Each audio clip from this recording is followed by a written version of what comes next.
Banjir. Bencana ini dikarenakan curah hujan yang tinggi dan tidak diimbangi dengan serapan tanah yang cukup. Berikut cara menghadapi bencana banjir. Pertama, jika terjadi banjir segeralah beranjak ke tempat yang lebih tinggi. Kedua, waspada terhadap arus bawah, saluran air, kubangan, dan tempat-tempat lain yang tergenang air. Ketiga, amankan barang berharga di rumah Anda. Keempat, matikan semua jaringan listrik. Jangan menyentuh peralatan yang bermuatan listrik apabila Anda berdiri di atas air. Kelima, jangan berjalan di arus air karena dapat mengakibatkan Anda terjatuh. Bila terpaksa berjalanlah pada pijakan yang tidak bergerak, gunakan tongkat untuk melacak kepadatan tempat Anda berpijak. Dan yang terakhir, jangan mengemudikan mobil di wilayah banjir. Apabila air mulai naik, abaikan mobil dan keluarlah ke tempat yang lebih tinggi. Tanah longsor.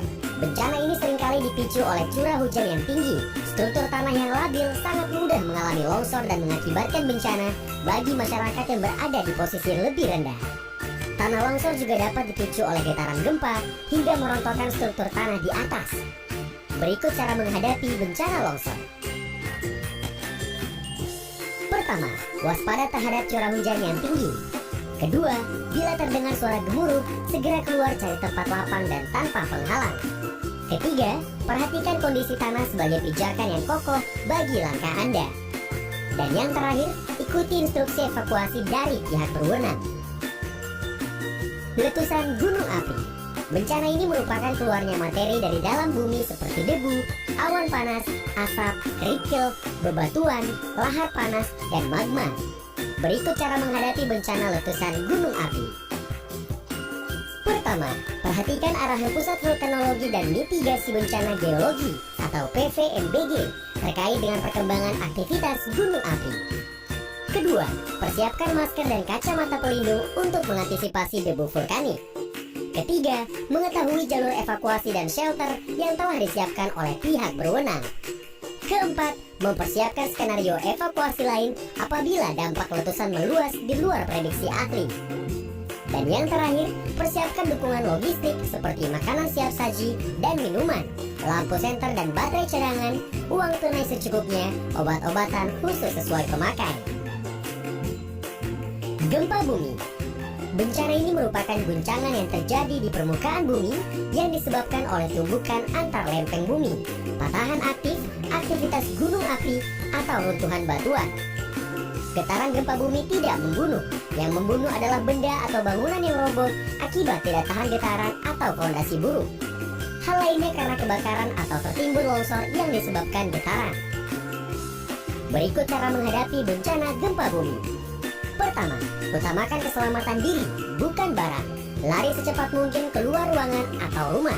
Carilah tanah lapang. Kedua, jika tidak mungkin untuk melarikan diri dari dalam bangunan, carilah meja atau benda lain yang kuat yang dapat dipakai untuk berlindung. Ketiga, jauhi peralatan rumah yang mungkin akan jatuh. Keempat, bagi penduduk di wilayah pegunungan, waspadalah terhadap runtuhan batuan dan tanah longsor. Kelima, dan juga bagi penduduk yang bermukim di wilayah pantai atau pinggir laut, segeralah berpindah ke daratan yang lebih tinggi karena gempa di dasar laut berpotensi dan merupakan pertanda umum terjadinya tsunami. Dan yang terakhir, waspadalah akan kemungkinan gempa susulan. Bagi penduduk di wilayah pantai atau pinggir laut, gempa bumi dari arah laut berpotensi dan merupakan pertanda umum terjadinya tsunami. Bencana ini merupakan gelombang air laut besar yang dipicu oleh pusaran air bawah laut karena pergeseran lempeng, tanah longsor, erupsi gunung api, dan jatuhnya meteor. Berikut cara menghadapi bencana tsunami.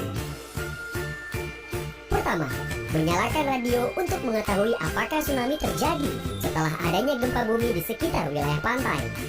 Kedua, bila ada peringatan atau tanda-tanda tsunami, cepat bergerak ke arah daratan yang lebih tinggi. Ketiga, waspada apabila terjadi air surut. Jauhi pinggir pantai, ini merupakan salah satu peringatan tsunami dan harus diperhatikan. Dan keempat, utamakan keselamatan dan bukan barang-barang Anda. Kebakaran hutan dan lahan merupakan bencana yang dapat terjadi karena sengaja atau tidak secara langsung dilakukan. Bencana ini seringkali menyebabkan asap yang dapat mengganggu aktivitas dan kesehatan masyarakat.